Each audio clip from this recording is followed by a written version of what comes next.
Well, g'day, Max here again. Welcome back to the shop. So today we are going to be working on getting the Algra tool post fitted up onto our JFMT lathe.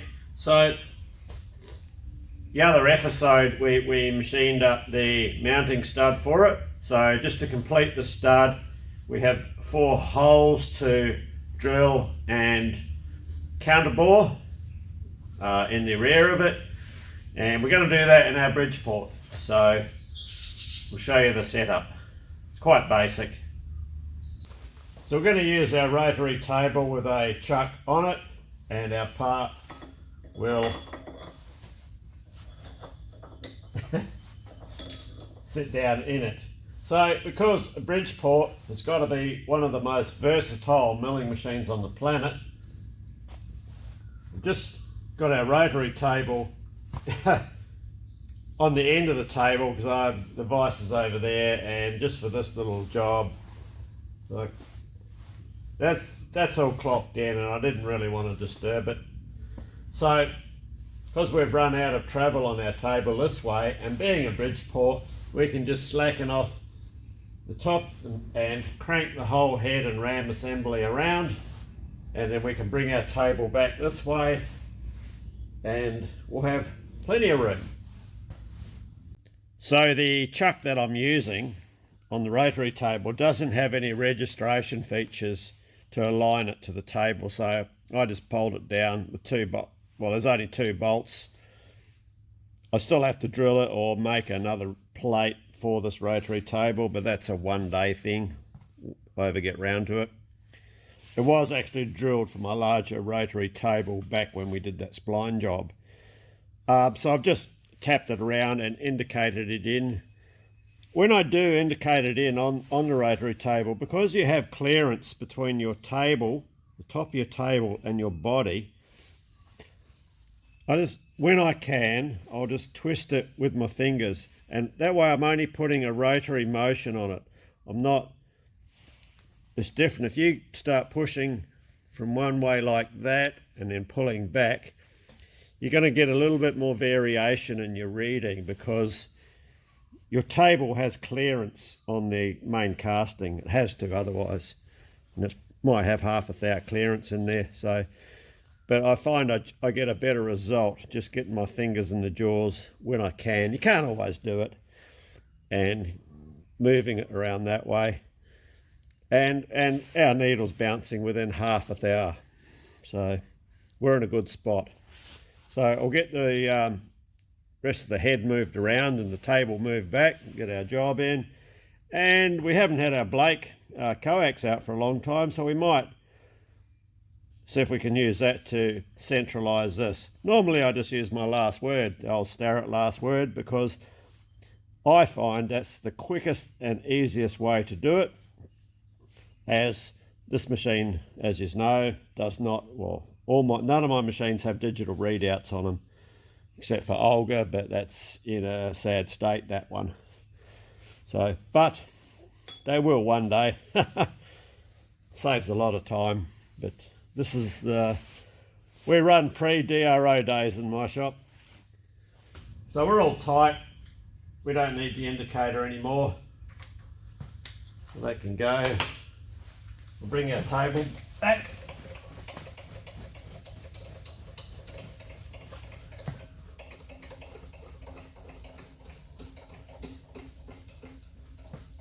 Something like that.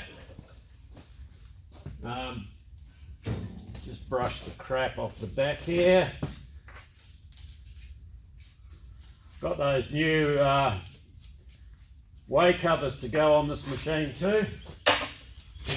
So I won't have to do this every time I want to move the table. And let's just give it a light wipe down and a bit of a splash of oil.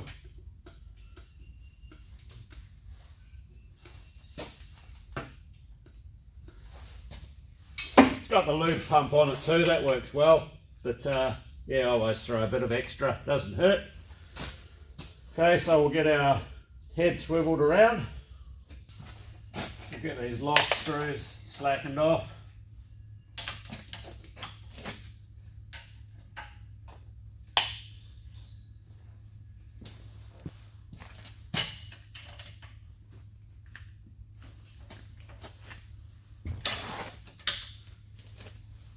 to move it forward a bit too, because I'm a bit banged up for room here with the slotting head on. We'll just crank it forward a bit.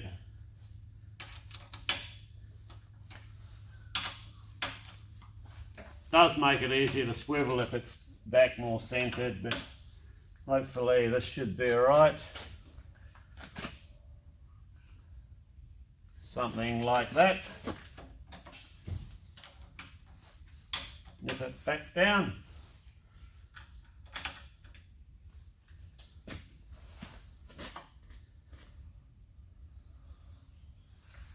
That about there, I think we'll do it. I was actually toying with the idea of, I'm not sure yet, but the idea crossed my mind to mount the slotting head on Hock Fuck Wong over there. Because basically I never use this thing as a drill press nowadays. So surely I was going to look at removing this top altogether, just keep the table and the column and make an adapter for the slotting head on this. Was yeah, one of those crazy ideas you get, and it, I think that way I'd get, if I want to use the slotting head, it's always already set up. So food for thought. And then that way, this Herbert multi-spindle drill, I could give this a good clean up, because this is in good original condition, this drill, and put this to use as a drill press. And then also over the back there we've got our small radial, so I think putting the slotting head on Hong Fuck Wong there would be a good move. Anyway, let's get this thing sorted. Just nip down the lock bolts on this side as well before we forget. They don't need much, just a light nip.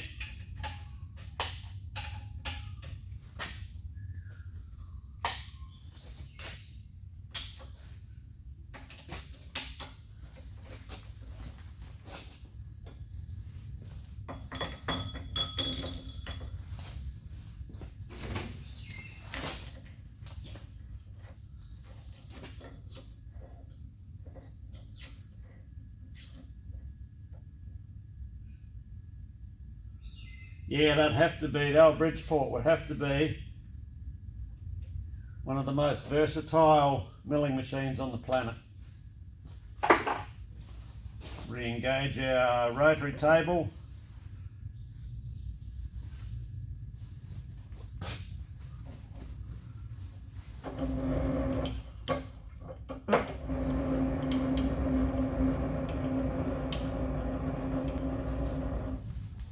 Not sure if you can see that if it's in the shot, that crank handle. That makes life easy. So easy to lower the table than the old Bridgeport one.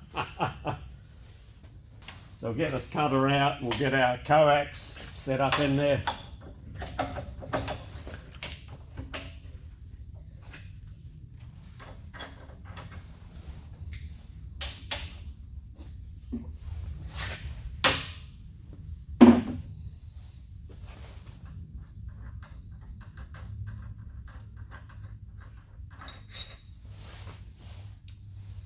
It's just a Bridgeport collet, R8 collet, from when we machined the spanner flats on our last job.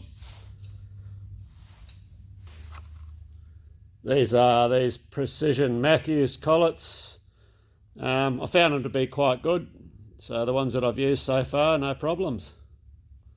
So these are a really nice coax to use. I don't use it that often, but when I do, I do.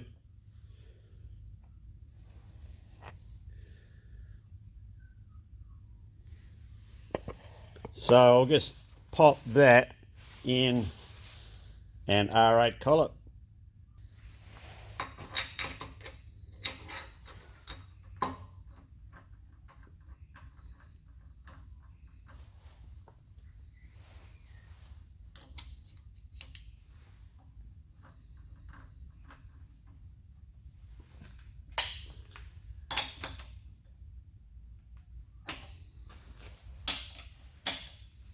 So I'll just hover over the top and get it approximately centered by eye. We can lift the needle up, unlock our quill, just come down on our quill, relock the quill, making sure we're in low speed range.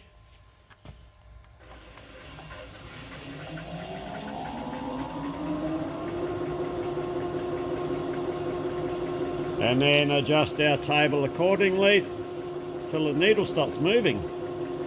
So I'll go across first, going the wrong way there. So I want the happy medium.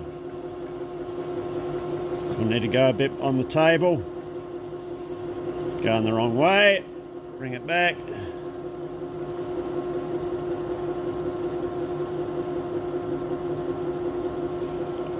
I'll zoom in a bit closer while I wiggle it.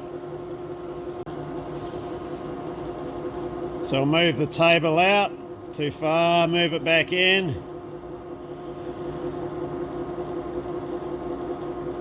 We're about half a thou there. Gone past it, I'll bring it back till we're back to half a thou.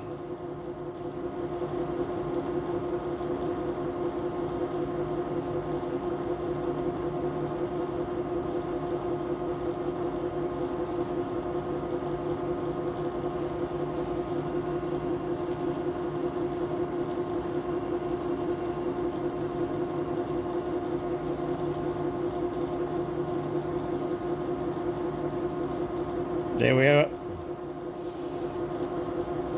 That's running very well there.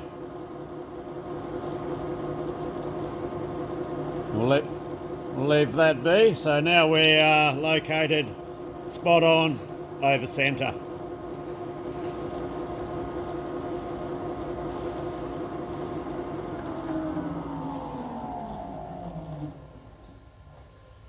So our pitch circle diameter, or PCD to the uninitiated, is 49 millimeters. So we divide that in half, which is 24.5 millimeters. So that's a center shift, 24.5 millimeters. It doesn't matter what we shift, as long as we shift something 24.5 millimeters away off center. So those of us without the luxury of a digital readout on our machines have to do it this way. So we want 24.5, we'll just go this way. Okay, 10, 20, there's 10. There's 20, 21, 22, 23, 24.5. Yeah, with a DRO you could just clamp this down on anything and just do a coordinate shift to get the 4 locations. So anyway, that's all going to happen in the future one day. It's not high on my priorities, but it is on there. There's a lot of other tooling I have to get organised for the shop first. Right, I'll get a spot drill set up and we'll get our rotary table indexed around to a 0 position, and then 4 90-degree increments, and we'll get our holes knocked through. So interesting enough then, when I locked the X and Y axis, we did go out of whack 0.01 millimeters, or what's that, about 4/10 thousandths of an inch. So we're not too fussed about that, as the PCD we're drilling, the holes that we have to match, I don't think are drilled that accurately anyway. I think they were drilled by someone on a Friday Arvo.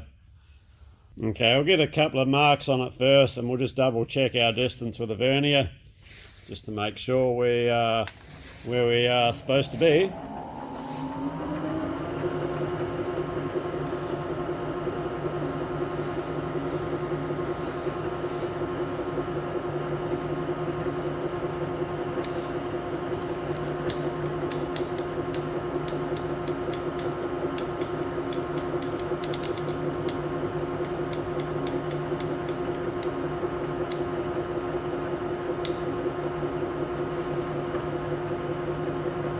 Yeah, that's 180.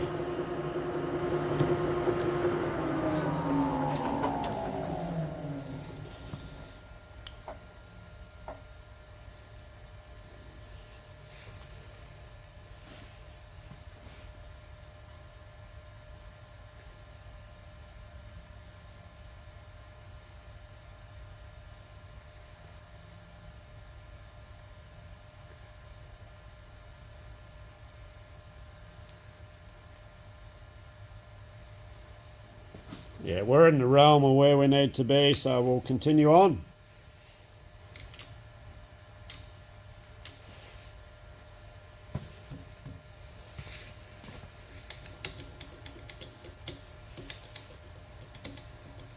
I always wind my handle on my rotary table in a clockwise fashion, that way I'll never forget which direction I was going in. What do we want? 270, don't we?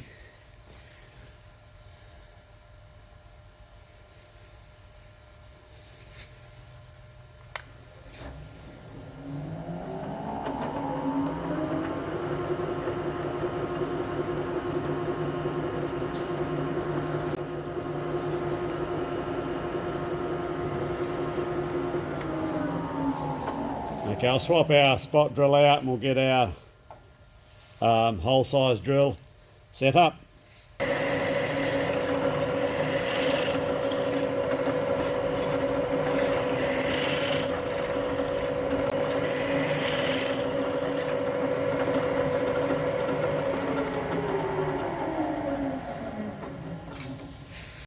I don't have a right size counterbore, so what I'm going to do is drill down to 90% of our depth with a 12.5 millimeter drill bit, and then follow that up with an end mill just to flatten the bottom of the hole out,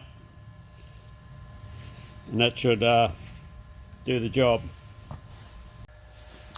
Well, we need to go down further to get our drill in, but she ain't got no more to give, so I'll see if I can got a collet or something we can hold the drill bit in. Before I hold this drill in a collet, I've just run over it with a file very loosely. I'm just giving it just a bit of a go on precision ground flatstone, because I don't want to damage my collets holding a drill bit in them that may have a little burr or something. Doesn't need much. Actually, this drill is, I do run another set of metric drill bits, and this is one of them I keep for special occasions. They're not your everyday drill bit box to go and grab when you just want a hole in something. So that looks good, it feels good, safe to grab. And a Bridgeport collet. Cool. So I'll just bring our drill bit down till it touches,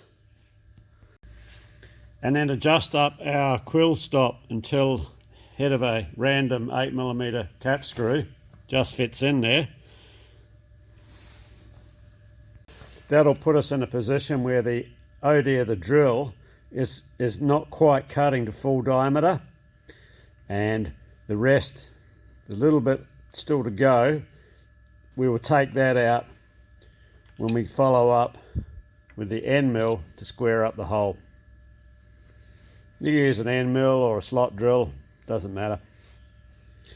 Main thing is, if it's not a center cutting end mill, this is, but if it's not, your hole needs to be bigger than your flute width. Otherwise, the end mill will bottom out, where that doesn't happen with a slot drill. That's why it's called a slot drill. Cutting slots, you can plunge in and merrily cut along your keyway. That's what they're for, keyways.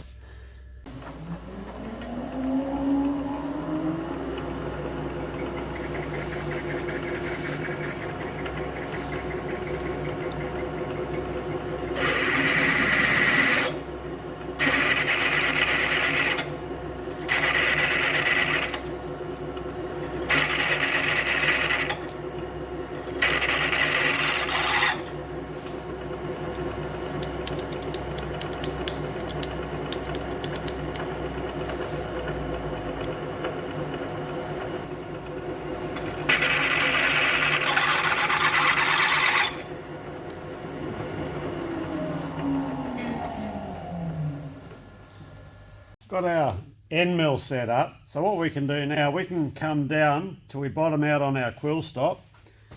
I'll just come up on the table till I feel the quill wheel move. Right there.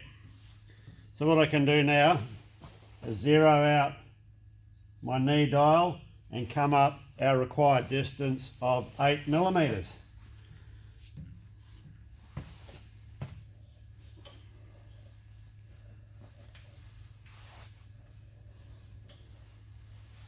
Five, 6, 7, 7.5, 8. Bring it down and just verify it here, and we have 8mm. Okay, we'll re-index, go past, and then come back around so we don't have any backlash issues. 270 degrees, and a whole number, which is number 2, works out to number 2 on our dial here. And I'm going to use both locks this time. When I was drilling, I was only using the one lock.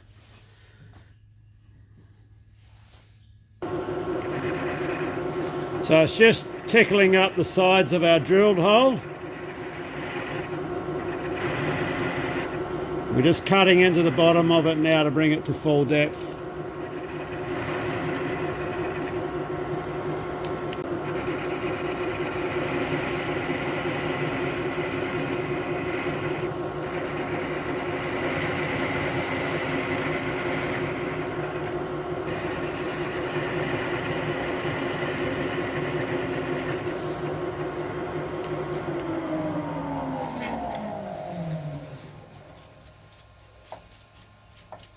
Okay, we can take her out, deburr it. These things are got to be one of the most lethal tools on the planet. If you're going to use these, a lot of people do, just take a word of advice is to always have your part clamped either in a chuck or in a vise, and use 2 hands on it. Because it's nearly happened to me once before. If you're holding the part in your hand, deburring it, these will slip so easy, and you've got that much pressure on it. If it slips out and cuts yourself, you will cause yourself a serious injury, and I mean serious. Using 2 hands on it, it's not going to happen. Yeah, always gives me the heebie-jeebies watching someone use these tools on a part that's not clamped. So easy to slip.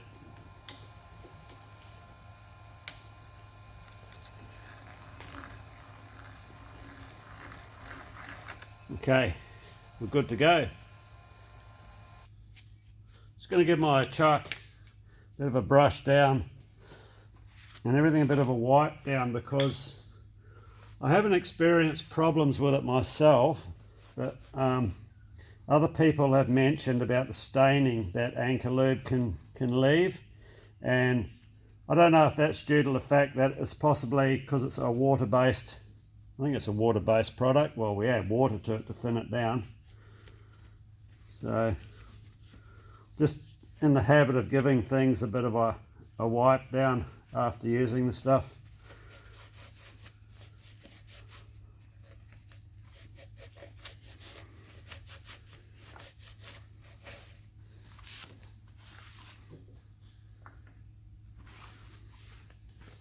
Okay, sitting in an old bearing works well. I'm not knocking it over every 5 minutes.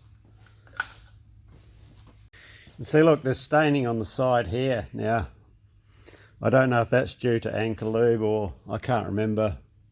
I'm not sure. So before I remove this tool post, I was just curious just to see how repeatable it was. This is the real deal. It's not a knockoff multi-fix. It's a CD size. It's got CD. CD40170 written on the holders. It's the real deal, made in Switzerland. And I was just curious on like the repeatability, because people say they repeat really well. And I've been playing with this thing on and off and jiggling it,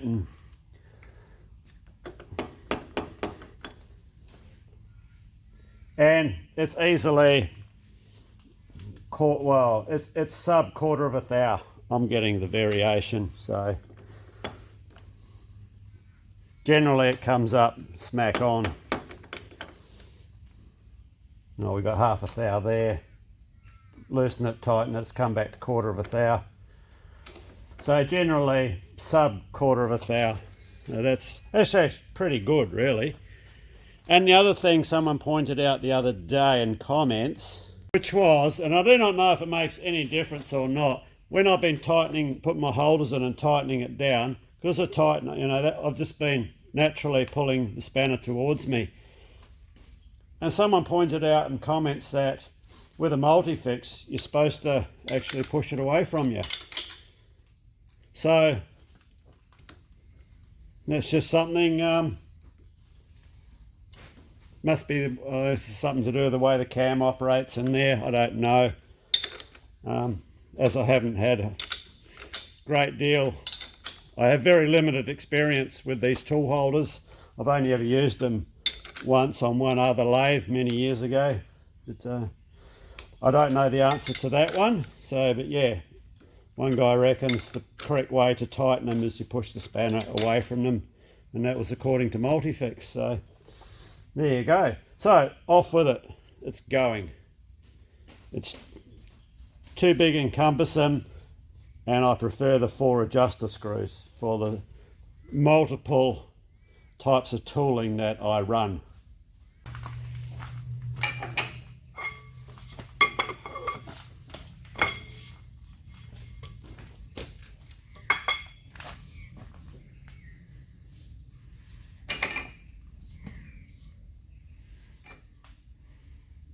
This spanner wasn't cut in half for this purpose.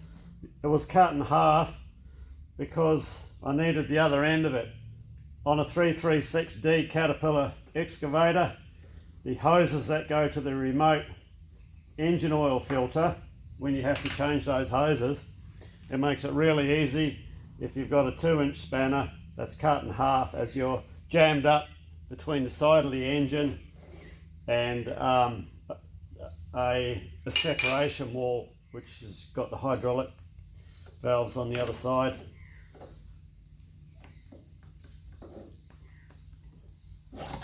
Right, off that comes.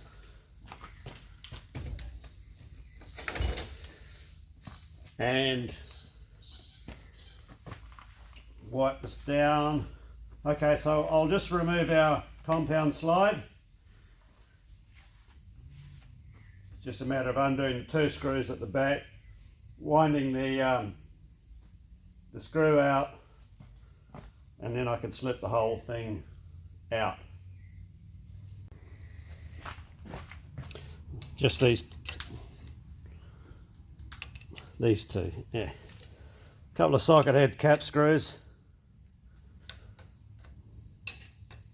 Meant to put it in the wrong hole then. It's the gib adjuster hole. Got to get the right hole and get in trouble. 2 dowels. Sometimes these dowels release with a bit of a whack like that. This has to come completely out because to remove the top slide it has to go in a forward fashion, and that's to clear. Otherwise the nut hits on the front. Fingers underneath so we don't drop the gib strip. And I think I've got a shim in the gib strip of this as well. Okay. Let's do this on the bench.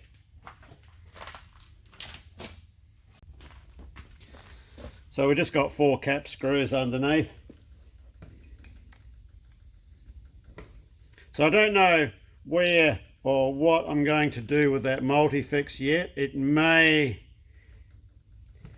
end up on the DSG. Not sure yet. Could end up on the Heron. Yeah, these are definitely Monday morning or Friday afternoon drillings. Whoever done this they just don't quite line up, so that is a bit concerning for my holes. But one thing I didn't do was check the indexing. I just assumed that they were 90 degrees, which is never a good thing to do. So suck it and see.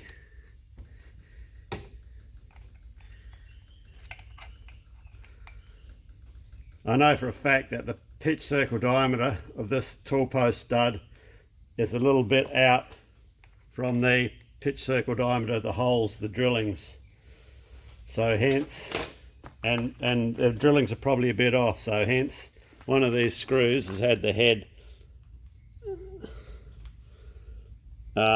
machined down. Okay, so this should come out. We get a hammer.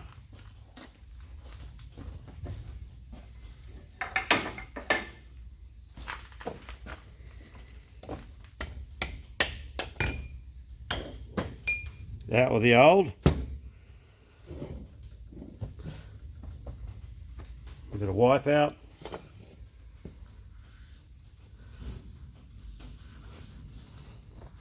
Now our new stud, let me go and find it, might still be over on the Bridgeport.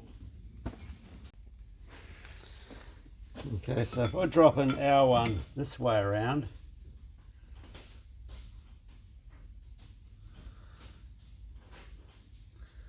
we're looking pretty close, but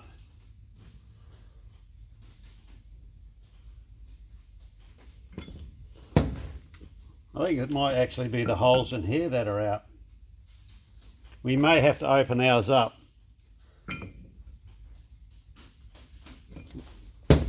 Let's see. We'll give it a go. Hopefully not. Oh, I fucked that up, have I? Let me just check that diameter there. Okay, let's just do a measure.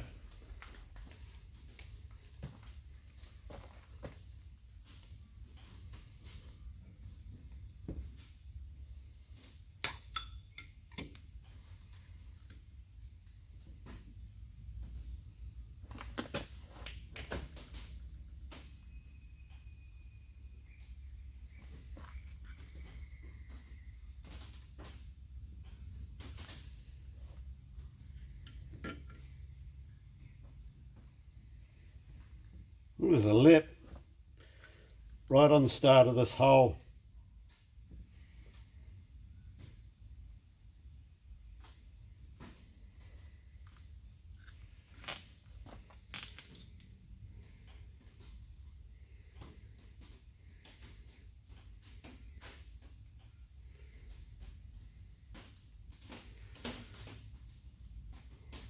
.370, 1.378 and a half.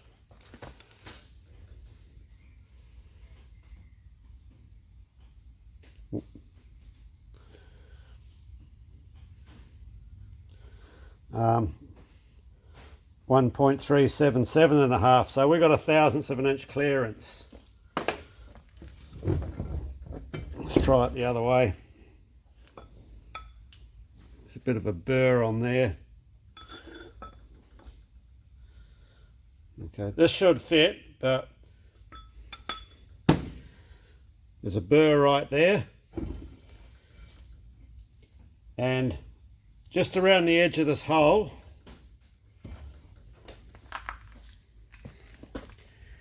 it gets bigger. My telescopic gauge won't go in. If I come in under, unless it's tapered, no, so I can come in underneath it down to about 3 millimeters or 1/8 of an inch. That last, yeah, 3 mil, 1/8 of an inch, this hole gets smaller. So let me take care of that. we'll just flap that out. Got a special tool for it. You guys haven't seen it yet. Well, if you live in the States, you would have possibly have seen these things. A viewer sent these things over, and this is the perfect time for me to use it. Quick and easy way, I hope. Yeah, because our biggest adjustable reamer won't quite do the bizzo. So, good viewer over in America. Eric, thanks mate. We're going to put these to use. So, let me get them out of the bag. So, in my shop, apart from the adjustable reamer being too small, I've got a lot of other methods available to me to enlarge this hole, from a die grinder with a rotary burr to setting it up in the Bridgeport and using a boring head. But today we are going to use these things. I don't know if you've ever seen them before. I'd never seen or heard of it, seen anything like it before it was mentioned to me. So what these are is a spiral of emery paper. This one's a cone shaped, parallel shaped. So what these, so this part here, you just that's a 1/4 inch. You run in your die grinder. So it has this little adapter. These screw on, and away you go. This style here is the same. The only thing you've got to be careful with this style here is your rotation. As you can see, the way the abrasive paper is wrapped, so you want to be running them this way around, so it goes like that. So we'll give these a try out in our die grinder.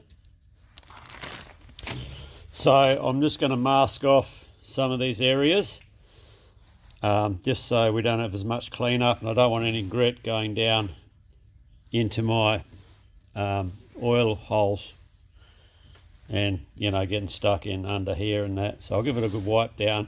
We'll get this masked off, and we'll give this a bit of a tickle up.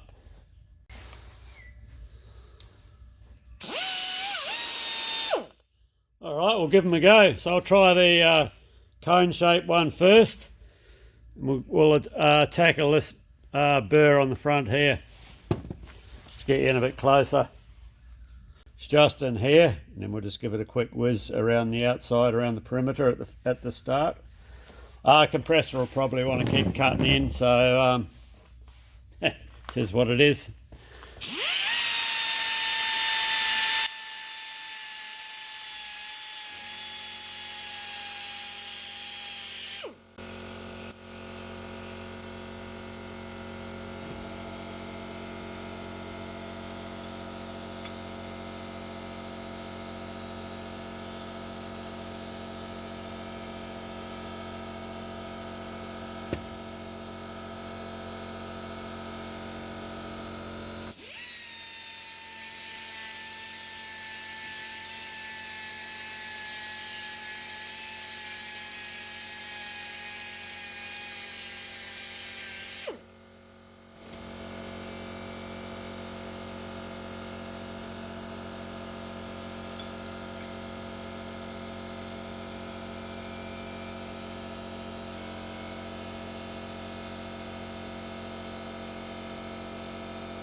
90 degrees. It's like this has been staked over, because the one that came out,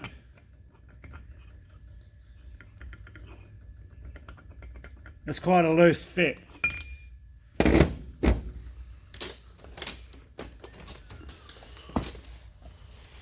Let's turn this over.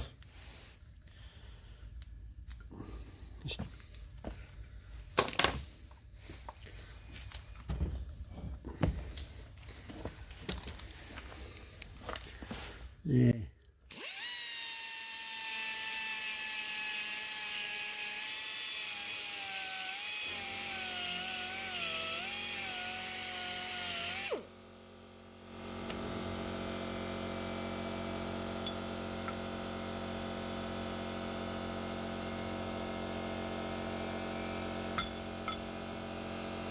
Okay, I'll do a bit more on the other side. This has 2 points that have been staked over, here and here. So there's a whole ring on this side here that we have to take care of. So I'll do that first, and I'll swap the thing over with this one. See how this one goes. This one works really well. Yeah, it leaves a nice finish. So I'll swap them over and we'll tickle up this bore on the end. Actually, I can leave the arbor in the die grinder, because these just unscrew.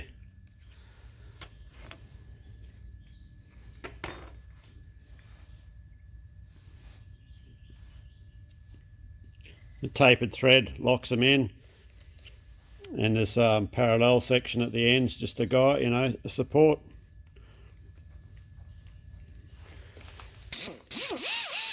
Okay.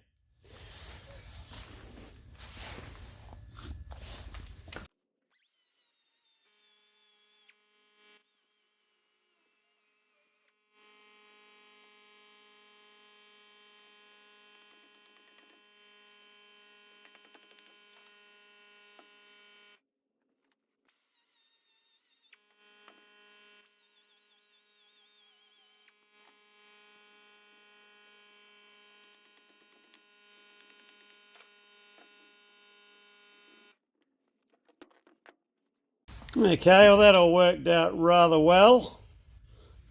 It's a nice tap fit in there, so we'll leave it at that. So I'll get this unmasked. We'll get it all that grinding dust cleaned off, and assemble our stud.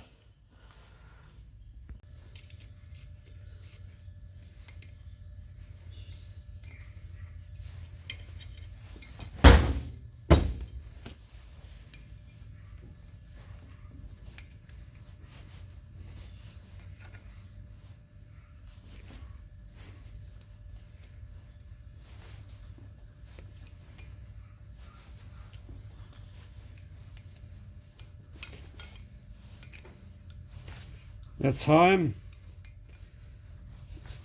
So it's that, and that,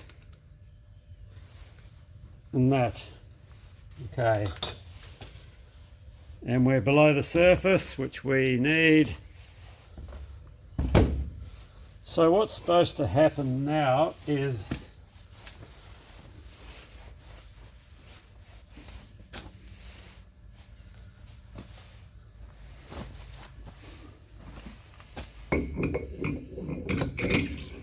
this goes on here, and we've got to mark the holes. We have 4 holes we have to drill and tap.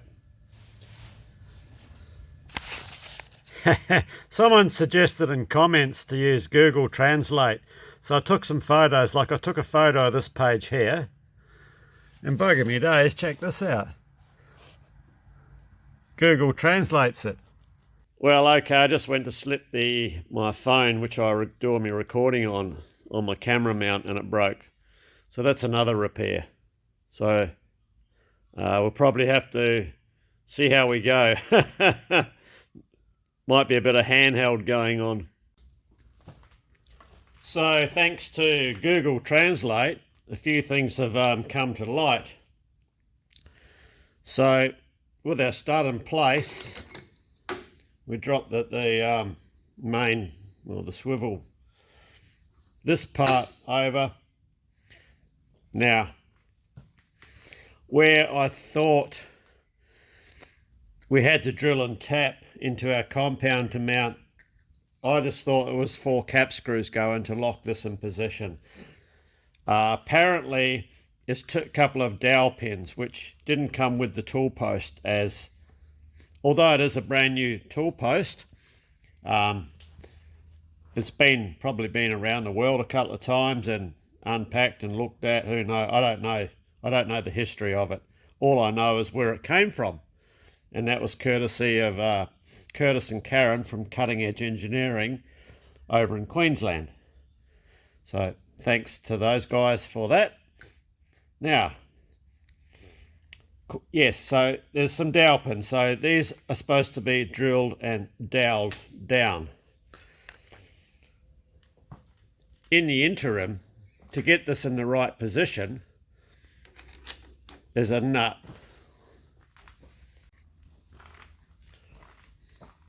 So this nut is just a temporary affair to clamp this into position. So then you can I'll just nip this down.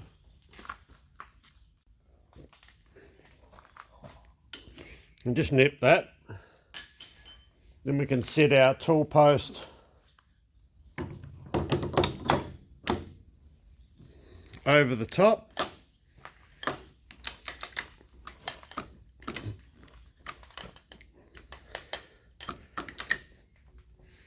And what we've got to do is orient it. So we can slacken our nut off, bring our lever around to about here in the position where it needs to be. Just nip that. So what you do now is you can put a holder in, either in there or there, and indicate the holder, and then slowly swivel that around until your tool post is true to the axis of the machine. Nip it down, remove the holder, pull the post back off,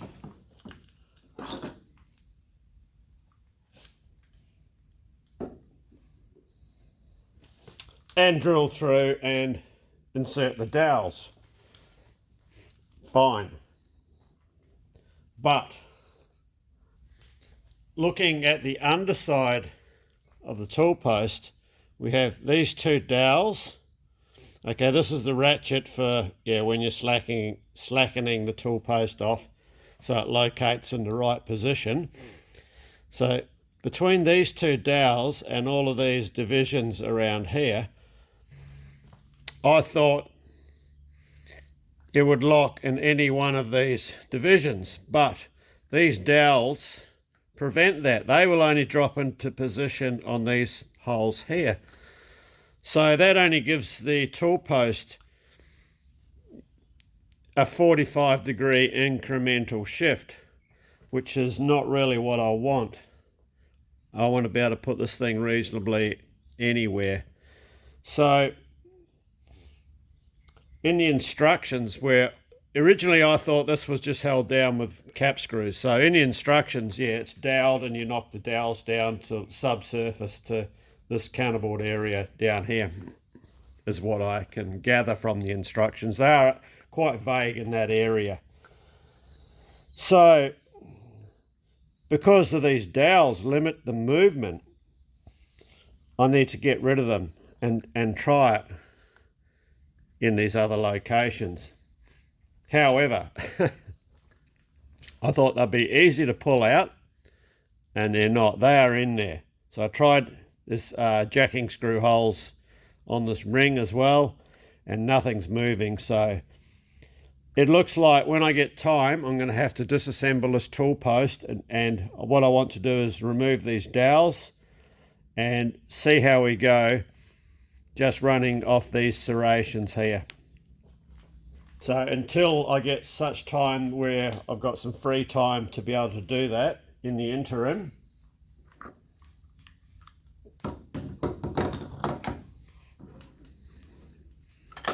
let's just pop this back on.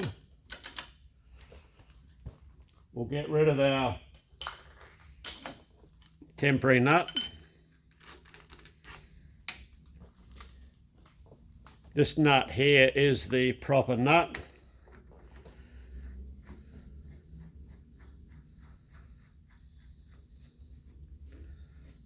Has an O-ring on the top to not sure if it's to keep the crap out or to keep the coolant in. As top of this tool post, you can feed a coolant line to it, and you can have 4 individual coolant nozzles coming out to your tool, which is a pretty good idea.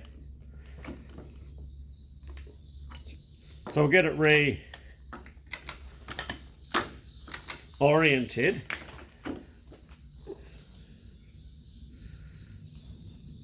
To there.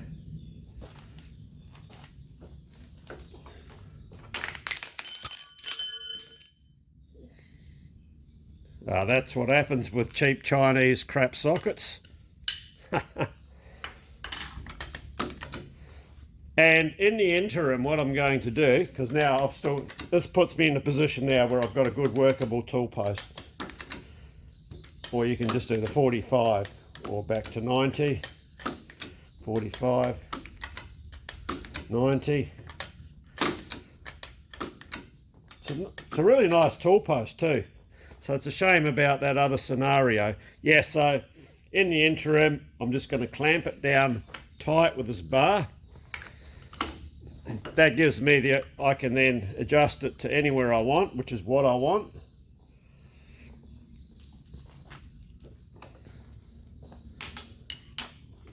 And I'm just going to roll with it like that and see how it goes.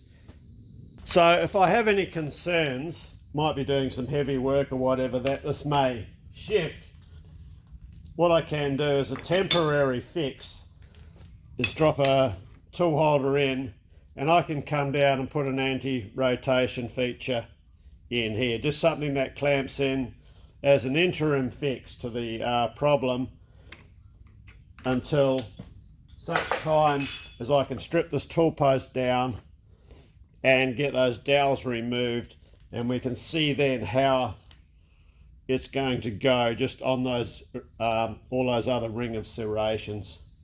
Because as it is, you could get yourself in a situation where, say for example, you're cutting a thread and you have your compound angled around at 30 degrees or 29.5, whatever. That'll vary depending on what thread you're cutting. So then this puts your tool post then at a 45, and then that's going to put your tool approximately 15 degrees out of whack in your holder, which ain't going to work. So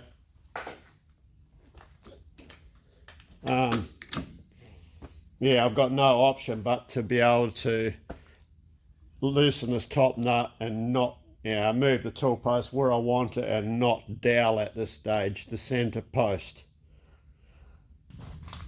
Yeah, so at the end of the day, I do end up with a good workable tool post, and it is the perfect fit. It's the correct size, perfect size for this machine. So I'm happy.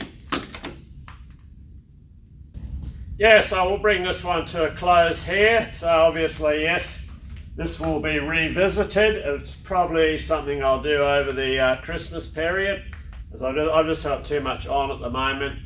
Tied up a lot with jobs around the property.